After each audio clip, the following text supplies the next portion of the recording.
au 20 bilingue de ce samedi 16 mai 2020. Fomi Armstrong, Sanda Goutivini. Bonsoir Nadine Yambo. Good evening, ladies and gentlemen. Thanks for joining us on another edition of the Bilingual Newscast on Equinox Television. We are broadcasting live from Equinox Central News Desk in Douala, Cameroon. In our top stories, the dramatic atmosphere was the one witnessed in Douala following the demise of Prophet Franklin Difo Afanyu, founder of the Kingship International Ministry and candidate at the October 7, 2018 presidential election in Cameroon, while forces of law and order, administrative authorities and health officials of Douala mobilized to give him an immediate burial. Christians staged a stiff resistance, praying for the resurrection of his body. The man of God and a politician will finally be buried in a Corona fashion style. We'll tell you more in this edition of the news. À la une de ce journal, un ancien candidat à la présidentielle de 2018 quitte définitivement la scène. Le prophète Franklin Difo est décédé ce jour à son domicile des suites de maladie. Et la mort de l'homme politique a été suivie d'une brouille entre la famille du défunt, l'autorité administrative. La consternation totale règne en ce moment à son domicile où une ambiance de deuil également qui prévaut de ce côté. Voilà pour le sommaire.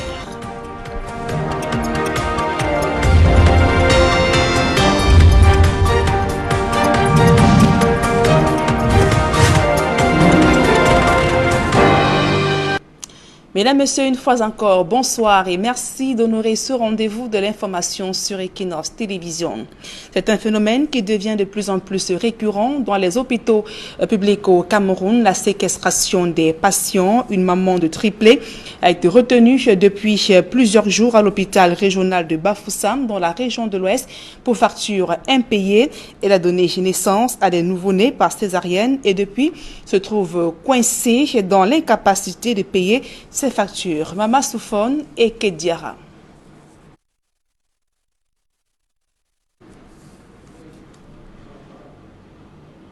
Une maman en situation d'indigence à l'hôpital régional de Bafoussam. Elle vient de mettre au monde des triplés, 2 filles et un garçon. Une bénédiction, le diraient de nombreuses femmes, sauf que dans son cas, le bonheur porte le goût salé des larmes. Me voici à l'hôpital régional depuis que j'ai accouché mes 3 enfants. J'ai d'abord fait les jumeaux 3 fois. Voilà encore que... Je ne sais pas si... Voilà encore que Dieu me donne 3 enfants. Il y a des moments même que quand l'autre pleure, il y a un moment que je dois protéger encore l'autre. Papa... Les triplés qui sont venus au monde par césarienne nécessitent une prise en charge particulière, à la fois au niveau des soins et de leur alimentation. Mais ce luxe, cette maman démunie ne peut se le permettre. Nous sommes ici à l'hôpital, il n'y a pas moyen de sortir à l'hôpital avec les 3 enfants. Et leur père est là pour conduire la moto. Il prête la moto maintenant pour conduire, mais il n'y a pas moyen pour élever de ces enfants-ci. Nous prions aux populations de nous aider pour élever les 3 enfants-ci.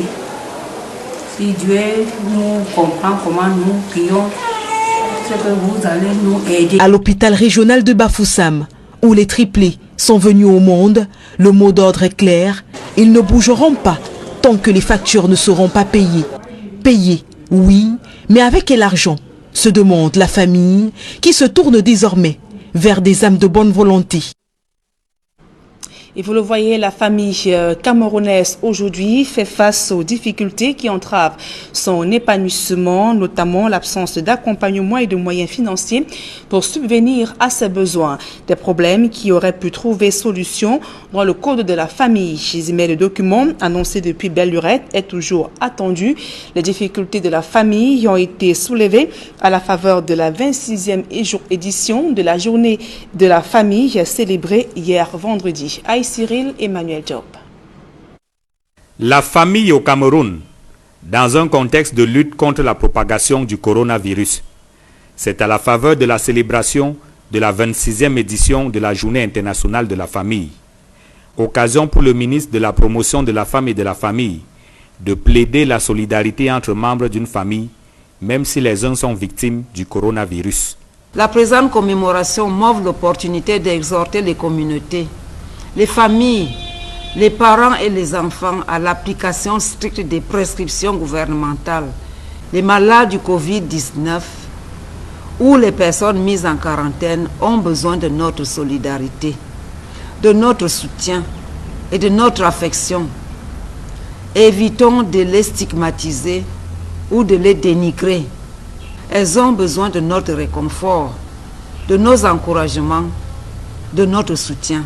Mais au-delà des problèmes liés au coronavirus, le quotidien des familles au Cameroun est marqué par des difficultés qui nuisent à leur épanouissement.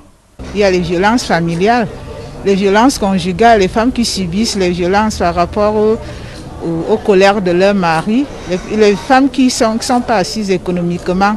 Annoncé depuis belle lurette, le Code de la famille est toujours attendu.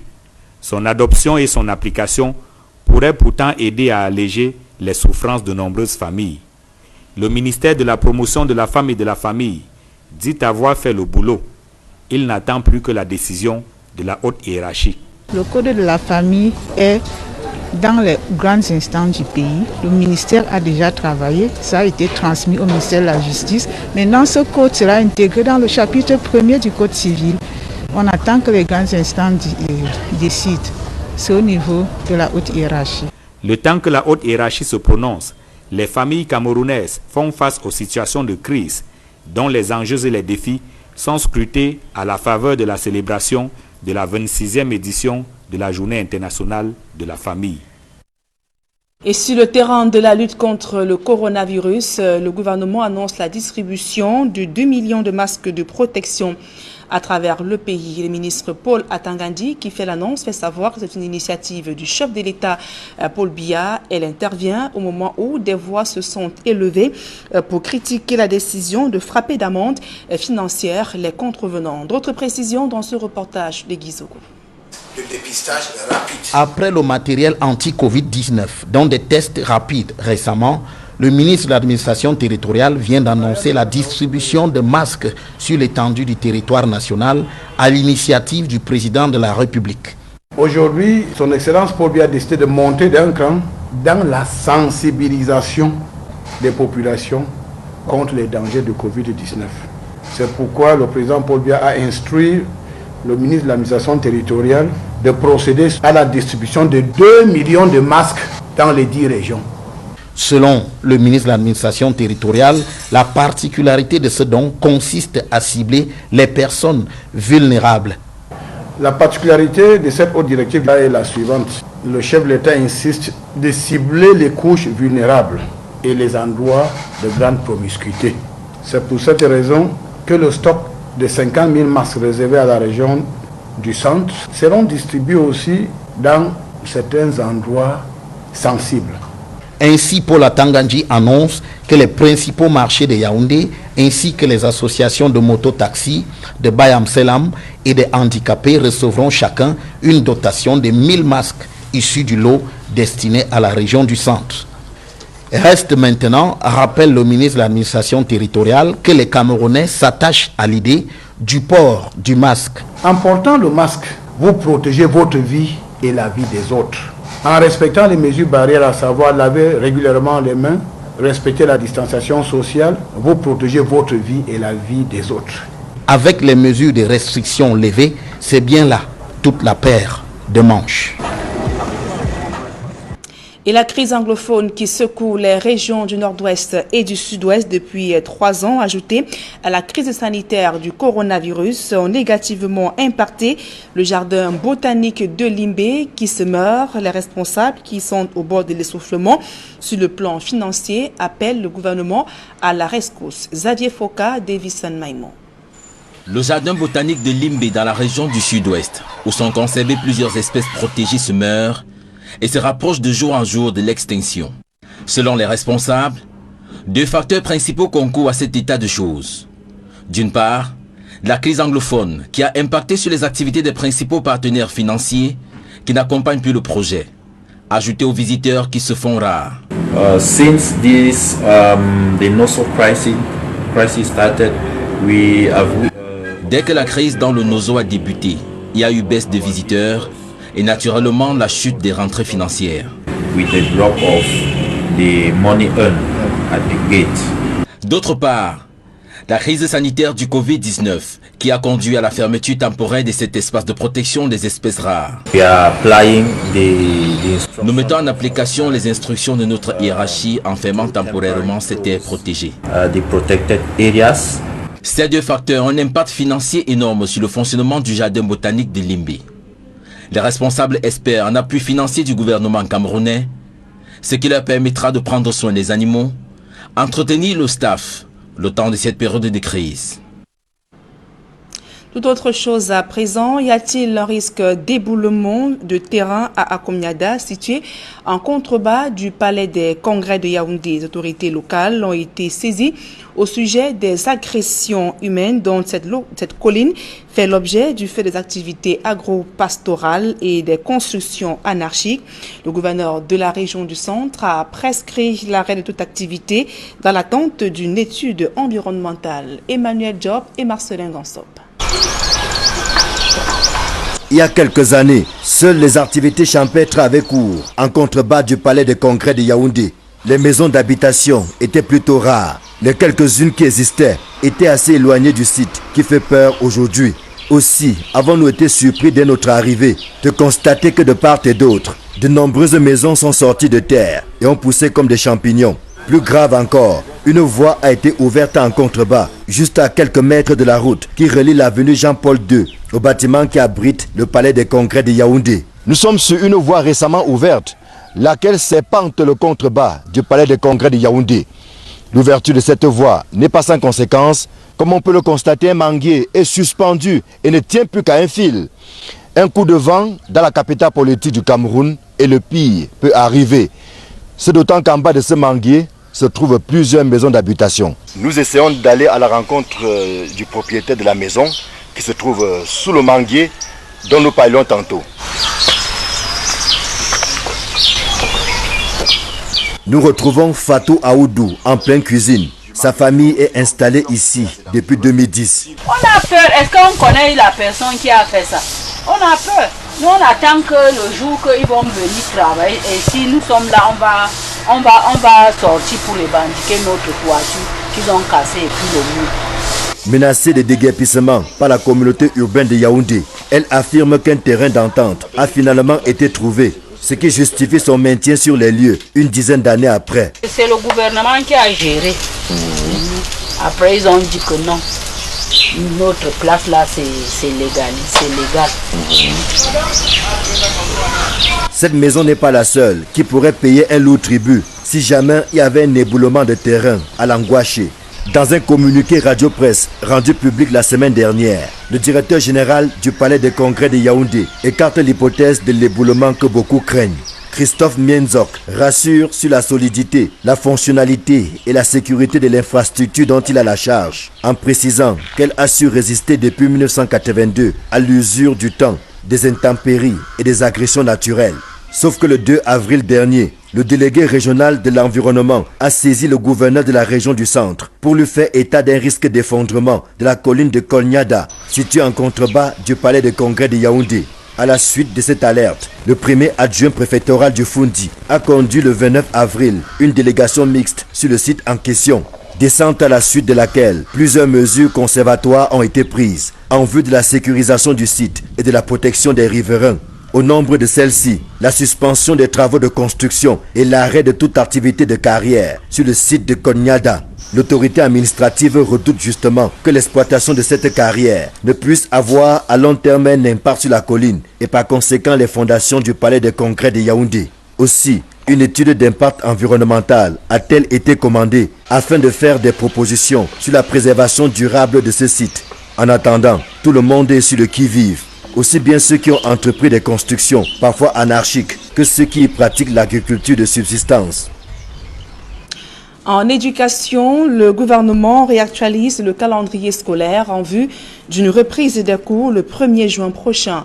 Suspendus depuis le 17 mars dernier, seuls les élèves des classes d'examen et les étudiants reprendront le chemin de l'école. Plusieurs autres propositions ont été faites lors de la réunion hebdomadaire d'évaluation du plan de riposte contre le coronavirus. D'autres précisions dans ce reportage de Gladys Sidi. Le 1er juin 2020, c'est la date indicative retenue pour la reprise des cours au Cameroun. Des propositions ont été faites au sujet du déploiement des apprenants dans les établissements. En ce qui concerne le primaire, les autorités font savoir que seuls les écoliers en classe d'examen, CM2 et classe X reprendront le chemin de l'école. Les cours ne se feront qu'en salle. Pas d'activité physique et sportive. Les cours se dérouleront entre 8h et 14h et les parents sont tenus de fournir des masques de protection à leurs enfants. Au secondaire aussi, seules les classes d'examen sont concernées par la reprise des cours. Le nombre maximum d'élèves est fixé à 50 par salle de classe. Les examens seront programmés au mois de juillet et les vacances à la fin du mois d'août. La rentrée scolaire prochaine est prévue pour le 5 octobre 2020. Au sujet du réajustement du calendrier scolaire, les éducationnistes pensent que le renforcement des mesures barrières s'impose, avec même des équipes de veille sanitaire permanentes qui vont aussi poursuivre la sensibilisation auprès des apprenants. Le docteur Nick Ngwanyam est éducationniste. Ouvrir les écoles, oui. Il peut y avoir contamination dans le milieu scolaire, oui. Mais comme on connaît déjà comment on peut se protéger, on dit on va ouvrir les écoles, mais on va mettre en place ces dispositifs-là et ces moyens de contrôler pour qu'il n'y ait pas de contamination au sein de l'école. Voilà, c'est aussi simple que ça. À l'heure actuelle, le mot c'est la discipline. Donc on dit on va rentrer à l'école, mais on va mettre en place des mesures disciplinaires. Ce qu'on doit faire, que chacun doit faire, on doit obéir à ça à la lettre pour rester en santé, pour que les enfants ne se contaminent pas. Et le professeur et tout le monde doivent veiller sur ça, parce que les enfants ont cette capacité d'oublier facilement et avec les camarades ils vont se mettre à jouer comme d'habitude. C'est sur ça qu'il faut jouer. Il estime qu'il n'est pas question ici de rattraper les semaines de cours perdus, mais plutôt de procéder à une harmonisation des programmes de façon à donner une base solide qui permettra aux apprenants d'accéder en classe supérieure en ayant acquis des connaissances supplémentaires. Il estime que si l'on doit se fier au système éducatif camerounais, il est complètement biaisé. Je vous le dis et suivez mon regard. Depuis 1960, dans ces pays, ce qu'on appelle même l'éducation, même si on a passé 12 mois à l'école au Cameroun, ce qu'on faisait comme l'école, ce n'est pas l'école. Ce n'est pas ça qu'on appelle l'école.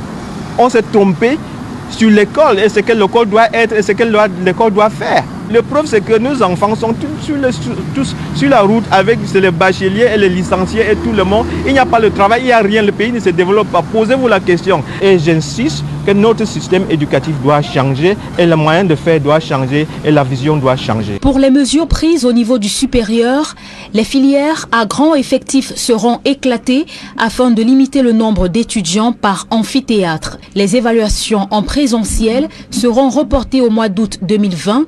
Les vacances auront lieu en septembre pour les étudiants et la rentrée universitaire le 15 octobre 2020. Et je vous le disais en titre, ambiance lourde et chargée d'émotions ce jour au domicile de Franklin Dufort à Bonabiri, dans le 4e arrondissement de la capitale économique Douala. Le prophète et ancien candidat à la présidentielle de 2018 est décédé ce jour des suites de maladies, mais de sources médicales. Il serait mort des suites du coronavirus. Il faut préciser que certaines fidèles qui ne croyaient pas du tout à cette mort ont bloqué son corps, multipliant des prières dans l'attente d'une résurrection. Ces fidèles qui ont acclamé par ailleurs que le pasteur est bien vivant et ont démenti que l'homme de Dieu est mort, qui plus des suites de coronavirus, comme l'indique certaines sources, les forces de l'ordre également, qui étaient des forces de l'ordre présentes là-bas, n'ont pas pu facilement avoir accès au domicile de Franklin Dufort, où se trouvait également le procureur de la République, dont ces forces de l'ordre qui ont donc dû faire usage de la force pour pouvoir donc avoir accès au domicile et récupérer le corps de Franklin Dufort pour inhumation. Il a donc été inhumé ce jour au cimetière de Bonabéry, dont vous voyez dans ces images les fidèles chrétiens du pasteur Franklin Dufort, donc qui ont donc élevé des prières ce jour à son domicile dans l'espoir d'une résurrection. Franklin Dufort qui est finalement décédé ce jour à son domicile du côté de Bonabéry dans le 4e arrondissement. Sa dernière apparition, faut-il le préciser, remonte au 17 avril 2020 où Franklin Dufort remettait du matériel de protection aux déplacés internes de la crise anglophone du côté de Bonabéry dans la région du littoral, dans le 4e arrondissement, dont vous voyez donc sur ces images. Donc, les équipes appelées avec inhumé à enterrer le corps de Franklin Dufort, décédé ce jour des suites de maladie, mais de sources médicales. Il serait donc mort des suites de coronavirus. Et suivons donc à présent une réaction de Franklin Dufort sur le plateau de l'émission La Vérité en face, diffusée sur Equinox Télévision lors de la présidentielle de 2018 au Cameroun. Il y a les évangélistes, il y a les enseignants. Donc voilà la différence. Donc moi, je suis prophète par la grâce de Dieu. Je viens de vous dire, c'est Dieu qui m'a poussé, qui m'a envoyé.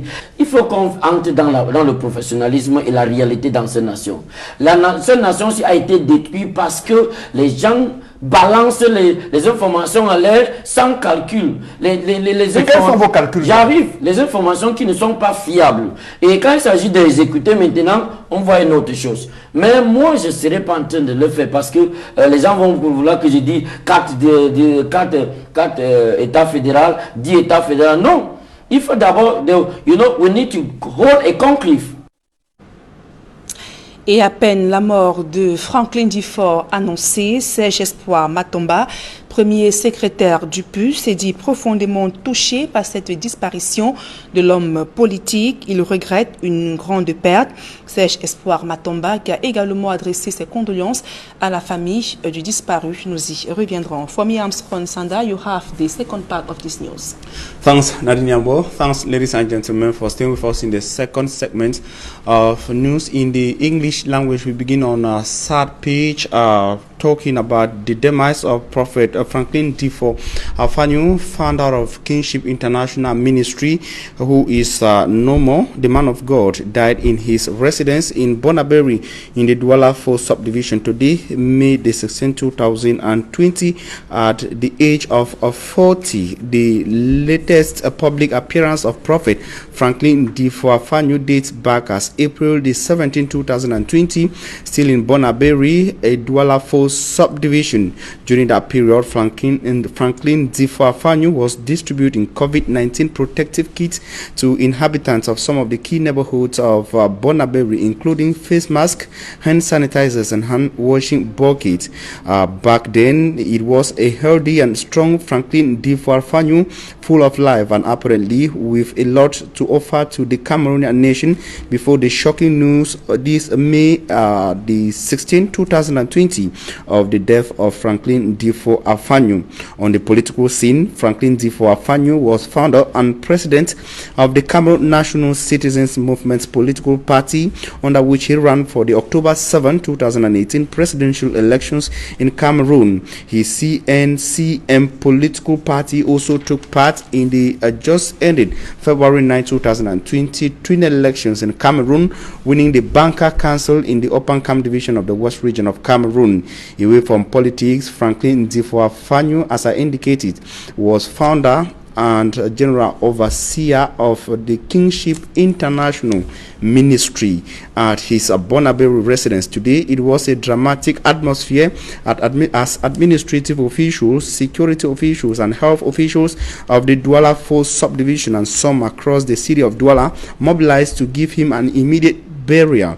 But friends, Christians of His Kingship International Ministry and family members staged a stiff resistance, praying for the resurrection of the body or the soul of Franklin Ndifo Afanu. According to the Christians, he was sleeping, or better say consulting with God, and they needed to pray for his resurrection. Officials will finally force into his residence, get his body, which has been given a corona fashion burial at the cemetery in Bonaberi, Douala for subdivision. And as I indicated, Franklin Ndifo was also a politician and founder of his Cameroon National Citizens Movement's political party, a party that participated in the October 7, 2018 presidential elections. He was guest on Equinox program La Verite en Face prior to the elections and said if he was voted president of the Republic of Cameroon, he will be able to solve the problems of Cameroon, notably that of the northwest and southwest regions of Cameroon in few days. Listen to Franklin Ndifo Afanu in the following extract. People started by complaining of the standards of living and the different activities that are not, coinciding, that are not moving well with the standard of living they are expecting. The educational aspect of it, the jurisdiction and other things, the infrastructural wise and other things. So this is what they started complaining about. I just know they were not wanting to go for secession. English people didn't want to go for secession. It's just because the government could not step in time to actually resolve these problems. And that's why the situation went out of hands. I think it's a better chance for an Englishman to rule Cameroon now because it's time for it. Cameroon, if we are talking of a united Cameroon, actually the French community, our beloved brothers French community, has ruled Cameroon for decades. If the English side is also considered, it's an opportunity for the English side now to rule also. Because I know, actually, it's not only like being an Englishman before you resolve that problem. No, it just takes a man of goodwill, a man of love, that you can implement total love to citizens and to his people before you can resolve that problem. There are Anglophone people that have gone there, they didn't have that enough love, they didn't succeed. We want to know exactly what the message was. Was it a single type of revelation? Is it like they were seeing you already at the helm of the country, or they were simply saying that you are the person to pilot the activities of Cameroon, looking at the situation at hand? How exactly was the revelation? Because actually, you say that Christians saw it and you saw the revelation. Yes, it has just been summarized in one word: me leading Cameroon. They saw me leading Cameroon. So that is exactly why I was asking that at the end of the 7th of October. That was an extract of Franklin Ndifo Afanu. He was speaking on Equinox program La Verite en Face in 2018 prior to the presidential elections. And in one of his most recent outings, Franklin Ndifo Afanu called on politicians in Cameroon and Cameroonians to join hands and fight COVID-19. He said they should put aside their ideological differences and fight as one man in order to combat COVID-19. Take a listen to him once again in this extract. I want to be notified on the side of good gesture that the Cameroonian population should learn it, and some elites who are still in reservation should know that, okay, we should put tribal differences aside, we should put political differences aside, we should put religious differences aside, we should put our heads together in collaboration with the government of Cameroon, who is also putting out a lot of effort. When you love a people, you will go for them. You will not allow them to look for you. You will go for them and find out how they are living and how their conditions are. That was the role the President Paul Biya was supposed to play, going to these people and asking, inquiring to know why are they coming out on streets when it started. What are their troubles? How are they living? What is making them to be angry with the state or with himself, the president. So he failed to do that. So actually I blame him for that, because he was supposed to go out there trying to calm down the situation, you know, say last words that will bring a whole calm into the whole thing. So me, for example, that's the role I will play, because voted the president of Cameroon. I don't need to take a week. As we told you in our top story, it was a dramatic atmosphere at the Bonaberi residence of Prophet Ndifo Franklin Afanyo, a politician and founder of the Kingship International Ministry. Innocent Aze was in Bonaberi, compiled the following report together with Robert Mukobe. Indeed, Prophet Franklin Afanyo Ndifo is no more. According to health officials, he died this Saturday morning at his Bonaberi residence in the Douala 4 subdivision of COVID-19. Alerted security forces besieged the compound. Efforts to get the corpse for burial were fruitless as family members resisted, refusing he is dead. Christians of his Kingship International Ministry as well stood against the claims their prophet is dead. Alongside the family, they believed he will come back to life. To them, he was communicating with God to resurrect. They requested the Assistant Divisional Officer of the Douala 4 Subdivision, mayor and security officials to give them till Sunday with hope he will rise. They had even called for a pastor from Boya to come pray according to sources. By 7 p.m., order was given the security forces to burst into the home and forcefully take the corpse and send away the family members. It was at this juncture that the health personnel could take the corpse out with some of the family members brutalized. The anti-riot police was there to take care of the Christians who since morning have been chanting hopeful praises. The corpse was wrapped and conveyed in tight security convoy to the Kotoba Cemetery in Bonaberi, where a grave was already dug in the day for his burial. At the last, it is true, the October 7, 2018 presidential election candidate is dead at the age of 40 of the COVID-19 and buried Saturday, May 16th evening. But disgruntled family members and Christians say they have buried a man who is not dead.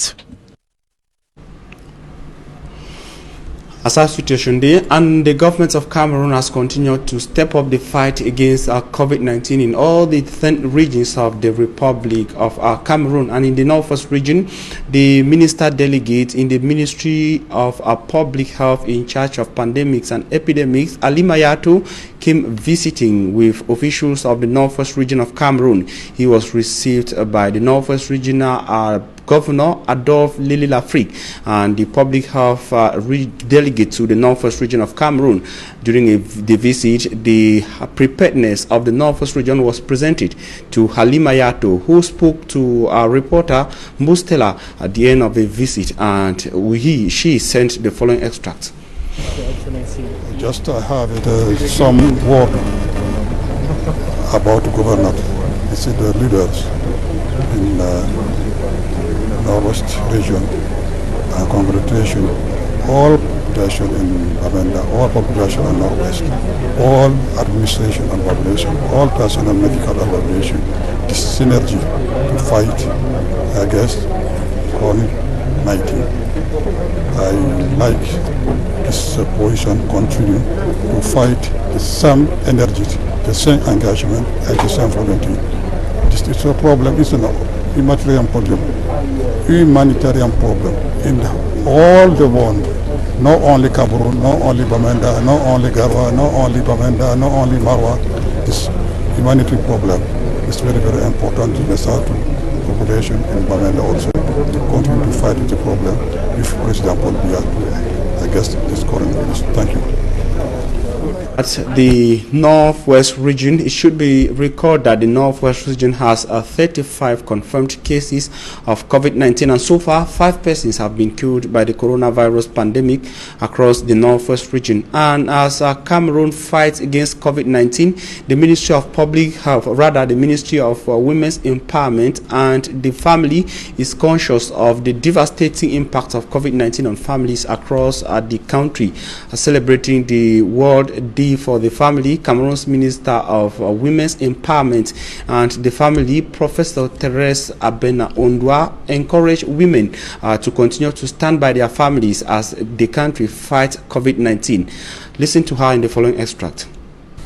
The crisis that our country is going through calls for a reconsideration of some of our family practices and habits. Faced with the difficult situation caused by the COVID-19 pandemic, families and couples should remain united around the values of mutual assistance and solidarity. The easing of some security measures, as decided by the head of state in order to take into consideration the vulnerability of certain social categories, such as family working in the informal sector, must not make us lose sight of the fact that the coronavirus pandemic is still active and ongoing in our country. The coronavirus is taking a heavy toll on the families. Conscious of this reality, the head of state, His Excellency Paul Biya, has offered a special donation of prevention material to the socially vulnerable in the 360 subdivisions. He also created a special fund for national solidarity. Professor Marie-Therese Abena Ondwa, Cameroon's Minister of Women's Empowerment and the Family, speaking there. And away from coronavirus, the government of Cameroon has officially notified the Southwest Development Authority, SOWEDA, that it will be part of structures in the Northeast and Southwest regions to help in government's plan to reconstruct the war-ravaged regions. The information was disclosed in the Southwest Regional Chieftain, Buya, and Derek Jato, who was part of the ceremony, compiled the following report. The Cameroon government reconstruction plan in the war-torn Northwest and Southwest regions is already out, and the awareness is total that soon the thousands of structures destroyed in these two Anglophone regions by the war will be reconstructed. And at the level of the Southwest region, the Cameroon government has officially informed the Southwest Development Authority, SOWEDA, to get prepared, for it will be at the center of this reconstruction plan. And if you read through the text, you realize somewhere that SOWEDA, just like you have Mideno in the Northwest, are going to work very closely with the UNDP. UNDP is the organ that's going to be implementing on the ground this reconstruction plan. Ipande Herbert Ejiage, SOWEDA board chair, also revealed to the press in Buya that they are fine-tuning strategies not to be the weak link in this government reconstruction chain. SOWEDA is called upon to work hand in glove with UNDP, so we are looking forward to working with them when the time comes. And not to be found wanting on who does what and how, Dr. Besontui Ogok, SOWEDA Director General, says was the main reason of convening this extraordinary session that brought together SOWEDA Board of Directors. So as you remember very well, 2017, there was a law that was passed governing administrative establishments and government enterprises. And so most of the documents, the staff statutes, the financial provisions and the internal rules and regulations were all out of place with the law, and so it's important to realign them to respect the law, and so that's why we had this. This Southwest Development Authority, SOWEDA, has as primary goal to better the lives of the rural population in particular and the region in general.